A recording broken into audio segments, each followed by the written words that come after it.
Gênesis, capítulo 18. Isaque, o filho da promessa.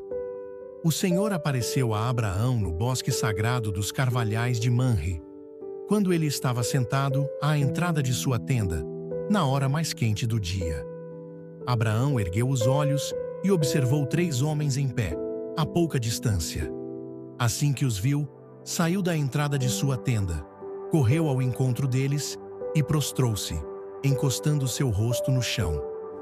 Então declarou Abraão: Meu Senhor, se encontrei graça a teus olhos, não passes pelo teu servo sem te deteres por algum tempo. Traga-se um pouco de água, lavai os pés e repousai debaixo desta árvore. Também trarei um bocado de pão. Refazei as vossas forças, visto que chegastes até vosso servo. Depois seguireis vossa jornada. Ao que eles responderam: Assim seja, faze como disseste. Abraão dirigiu-se apressadamente para sua tenda e pediu a Sara: Toma depressa 3 medidas da melhor farinha, amassa-a e prepara 3 pães. Em seguida, correu ao rebanho e escolheu o melhor e mais tenro vitelo, e o deu a um servo, que se apressou em prepará-lo. Tomou igualmente coalhada, leite e o vitelo que preparara, e colocou tudo diante dos visitantes. Entretanto, permaneceu de pé, junto deles, sob a árvore, observando-os enquanto comiam. Os hóspedes lhe indagaram: Onde está Sara, tua esposa? Ele afirmou: Está na tenda. Então, ele lhe prometeu: Voltarei a ti no próximo ano. Então Sara, tua esposa, terá um filho. Sara escutava a conversa, na entrada da tenda, atrás dele. Ora, Abraão e Sara já eram idosos, com idade muito avançada. E em Sara, o ciclo mensal das mulheres já havia cessado. Riu-se, portanto, Sara em seu íntimo, considerando: Agora que estou velha, e velho também está o meu Senhor, como ainda teremos prazer sexual? Entretanto, o Senhor questionou Abraão: Por que se ri Sara, conjeturando: Será possível que vou dar à luz, agora que sou velha? Acaso existe algo extraordinário demais para Yahweh? Nesta mesma época de primavera, no próximo ano, retornarei à tua presença e Sara terá um filho. Sara, ao ouvir essas palavras, ficou amedrontada e mentiu: Não, eu não ri. No entanto, ele foi categórico: Sim, é verdade que tu riste. A intercessão de Abraão. E aconteceu que, quando os visitantes se levantaram para partir, avistaram lá embaixo Sodoma, e Abraão os acompanhava a fim de se despedir. Então, o Senhor falou consigo mesmo: Ocultarei de Abraão o que planejo realizar. Abraão será o pai de uma nação grande e poderosa, e por intermédio dele, todas as nações da terra serão abençoadas. Porquanto eu o escolhi, para que instrua seus filhos e todos os seus descendentes acerca de conservarem-se no caminho do Senhor, praticando o que é justo e direito, a fim de que o Senhor faça vir sobre Abraão tudo quanto lhe tem prometido. Então compartilhou com Abraão o Senhor. As acusações e os gritos contra Sodoma e Gomorra são tantos e tão expressivos. O seu pecado é por demais grave. Descerei até lá e verei se de fato o que eles têm praticado corresponde ao clamor que é vindo até minha presença. E se assim não é, verdadeiramente sabê-lo-ei. Então os homens partiram dali e dirigiram-se para Sodoma, mas o Senhor permaneceu junto a Abraão. Abraão chegou um pouco mais perto e indagou: Destruirás o justo com o pecador? Talvez haja 50 justos na cidade. Destruirás e não perdoarás a cidade por amor aos 50 justos que estão em seu seio? Longe de ti cometeres tal atrocidade, fazer morrer o justo com o pecador, de modo que o justo seja tratado como o pecador. Longe de ti. Não fará justiça o juiz de toda a terra? Então lhe assegurou o Senhor: Se eu encontrar 50 justos em Sodoma, perdoarei toda a cidade por amor a eles. Argumentou Abraão: Eu me atrevo a falar ao meu Senhor, eu que sou poeira e cinza. Contudo, é possível que faltem 5 para completarem os 50 justos. Por causa de 5 pessoas, destruirás toda a cidade? Ele replicou: Não, se eu encontrar 45 justos. Abraão retomou ainda a palavra e ponderou: Mas talvez só existam 40 justos. Ao que ele lhe garantiu: Eu não o farei por causa dos 40. Propôs Abraão: Que meu senhor não se irrite e que eu possa falar. Provavelmente ali se encontrem 30. Ele asseverou: Eu não o farei se ali encontrar 30. Prosseguiu Abraão: Agora que já fui tão ousado falando ao Senhor, pergunto: E se apenas 20 justos forem encontrados na cidade? Ele respondeu: Por amor aos 20 justos, não a destruirei. Então Abraão insistiu: Não te ires, Senhor, mas permite-me falar só mais uma vez.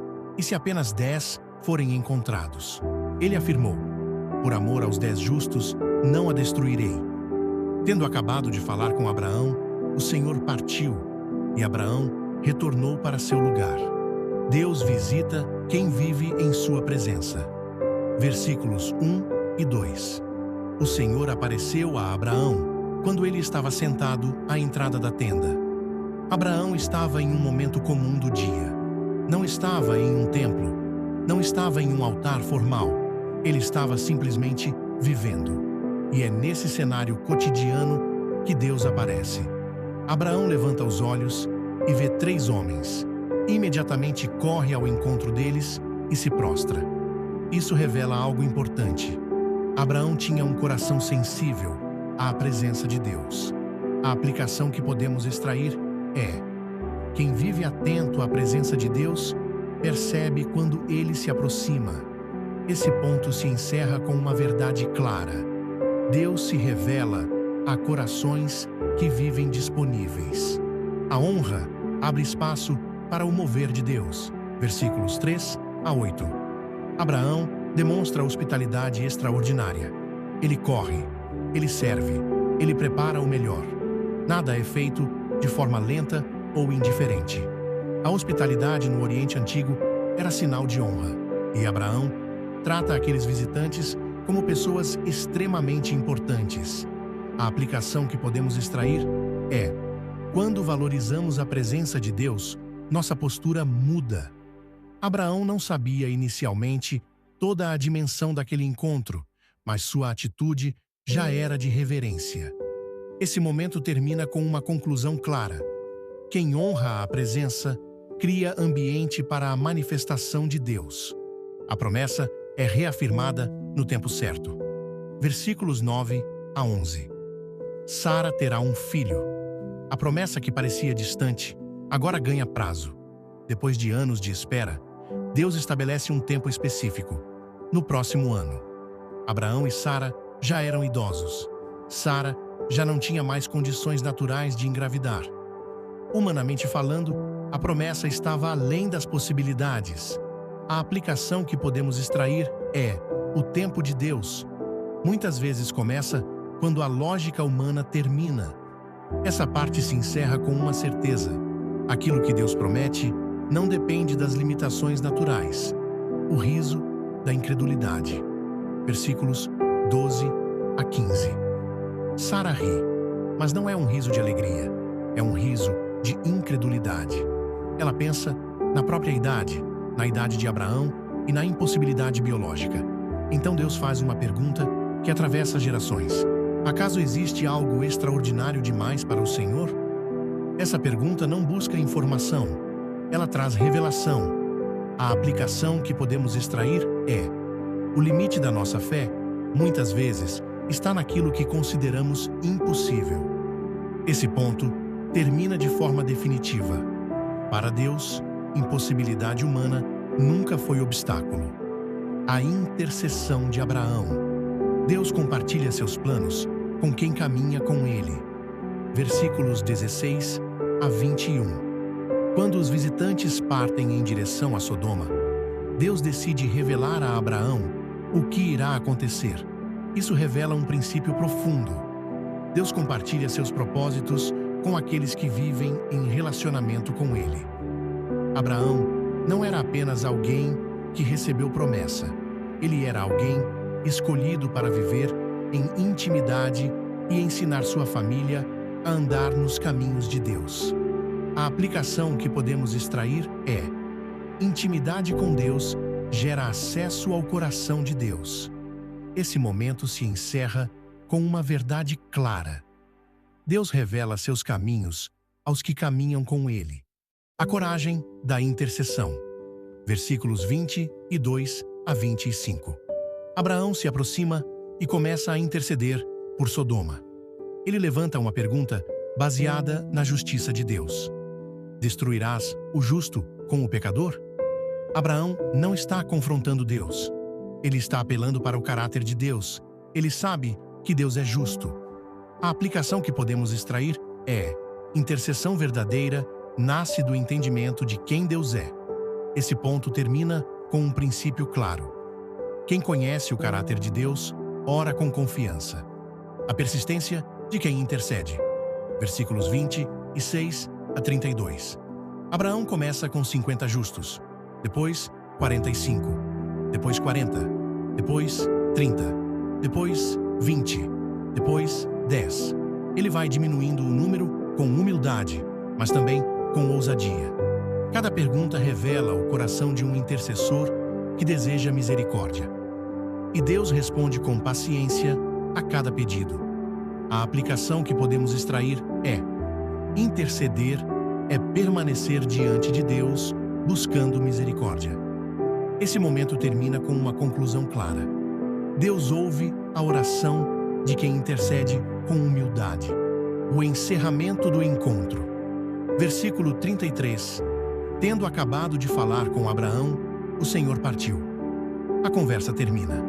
Abraão volta para sua casa, mas algo profundo aconteceu naquele encontro.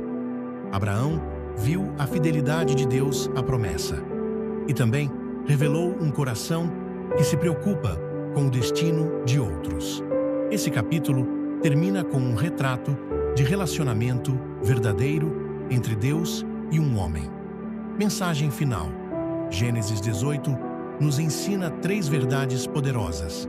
Primeira, Deus visita quem vive em sua presença.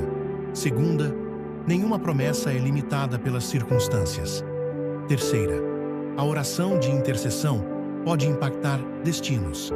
Talvez hoje você esteja esperando algo que parece impossível, lutando contra pensamentos de incredulidade, carregando preocupação por pessoas que ama. Este capítulo responde a tudo isso com uma declaração eterna. Nada é difícil demais para Deus. O mesmo Deus que prometeu um filho a um casal idoso ainda transforma impossibilidades em testemunhos. O mesmo Deus que ouviu a intercessão de Abraão ainda ouve a oração de quem se pede com fé. Quando Deus entra na história, o impossível deixa de ser limite e passa a ser cenário de milagre. E essa é a verdade que encerra Gênesis 18. A promessa pode parecer tardia, a situação pode parecer irreversível, mas quando Deus decide agir, até aquilo que parecia impossível começa a se tornar realidade.